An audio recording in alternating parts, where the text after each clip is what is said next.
আজকে ওনাদের নিজেদেরই মন খারাপ যে সাংবাদিক ভাইদেরকে সুন্দরভাবে বসাতে পারছি না, তাদের পারফেক্টলি খাবার দিতে পারছি না। যারা মেহমান তাদের সাথে 4 জন 5 জন করে নিয়ে আসছে একসাথে।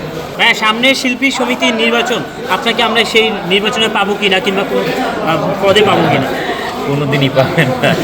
রাষ্ট্রীয় পলিটিক্স যেটাকে বলে, আমি কোনোটার মধ্যেই নাই। আমাদেরকে প্রেজেন্ট করা, তাহলে আপনাদেরও তো মন খারাপ। এই জন্য অর্গানাইজ তো ভেরি ডিফিকাল্ট একটা জব। আমরা আসি একটা অনুষ্ঠানে, এটা আমাদের জন্য এত বড় ডিফিকাল্ট কিছু না।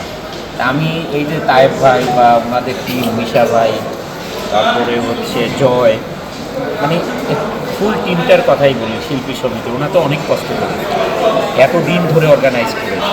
কিন্তু আজকে ওনাদের নিজেদেরই মন খারাপ যে সাংবাদিক ভাইদেরকে সুন্দরভাবে বসাতে পারছি না, তাদের পারফেক্টলি খাবার দিতে পারছি না, গেস্ট যারা আছে তাদের সামনে, অনেকের সামনে খাবার দিতে পারছি না, যে যারা মেহমান তাদের সাথে 4 জন 5 জন করে নিয়ে আসছে একসাথে।